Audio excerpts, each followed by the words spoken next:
Robbie, Manchester United obviously need midfielders this summer now. The aim is for Manchester United to go out and sign three. Now, in this video, I'll look at some midfielders they can sign, give you some options, some stats, and have a conversation about the midfielders that United have been linked to. We'll be talking about a lot of options, a lot of new players have been linked to, but obviously a lot of players have been being constantly linked to. So, Manchester United want 5 minimum signings, 3 central midfielders, a left back, and a backup striker. Now, those 3 midfielders, Mateus Fernandes is someone that's been identified, Anderson, Tonali, Wharton and Baleba have been tracked, while United have had informal dialogue for João Gomez. Mateus Fernandes is admired should West Ham get relegated.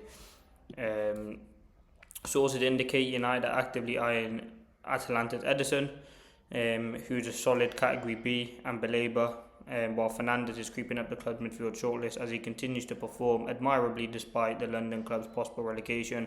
The club could spend around 150 million on enforcement. So the 5 that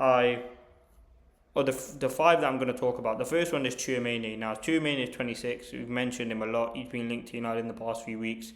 He's obviously had that bust up with sort of Real Madrid and could potentially be on his way out. Now he's not forcing for a move or anything like that, but he still has a few years left on his deal.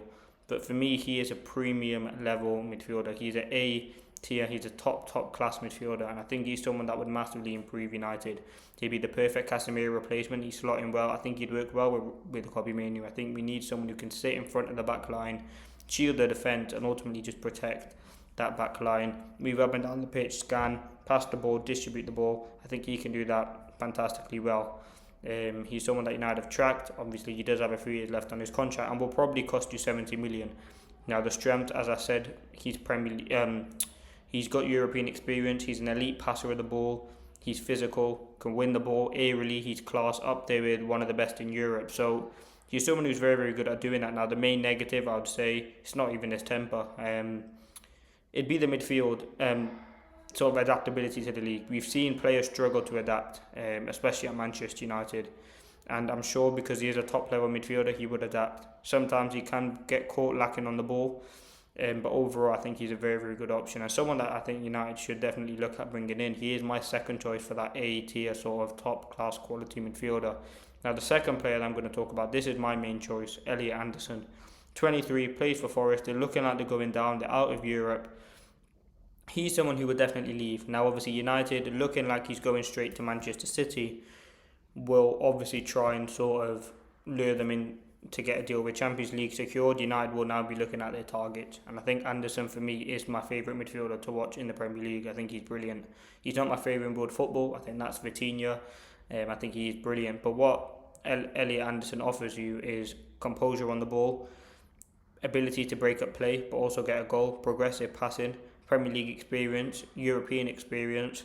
As I said, Premier League proven's key, and he's played for the Premier League now for a few seasons. I think there's one sort of concern over whether he'd work well with Mainly, but I feel like if you have just good footballers in the team, I'm sure they'll be able to work together. I think there will be a real balance there. We've seen him briefly play together for England. I think it was against Japan where they did perform relatively well together, and it's all about forming that relationship. Now Anderson, again, reports are suggesting 80 million plus, which is a ridiculous price for any player. I don't think that's going to happen, especially if Forest go down. I think there will be a lot of suitors interested in him. I think City are the main competitor for United at the moment, so we need to be careful with him. But again, he still has a lot of years on his contract, but that ain't gonna affect anything. He is gonna leave this summer, regardless of what happens. So yeah, he's someone that potentially could be on United's radar. He is my number one choice midfielder. I think he's got everything you'd want in a top level player, and I think what he offers is so much to this team, and I think he's that midfielder I'd go for. Now another option is Sandro Tonali. Now he's someone who again has been sort of linked to United, but talks have kind of died down of late. He's someone who's 25, could be on the move. If he is going to leave Newcastle a few months ago, he was going to go straight to Serie A. Now reports and from Fabrizio were saying that he could potentially go to a club in the Premier League. Now what I like about Tonali is his energy. He's an engine in that midfield, and I think that's something that what the midfield's lacking. You know, it's lacking legs, it's lacking mobility with Tchouameni and Casemiro in there, and Tonali offers you that. He might not be the great passer, but he's someone who can still distribute the ball relatively well. He breaks up play, he sits in front of that back line. He's 25, he's got that European experience. Again though, it's going to be very difficult to deal with Newcastle in terms of bringing in and finding a replacement for him, and also they're going to demand a ridiculous fee. So that's definitely a stumbling block, but he is definitely someone that I've identified. So out of those three, they're the three that I'm mainly talking about today.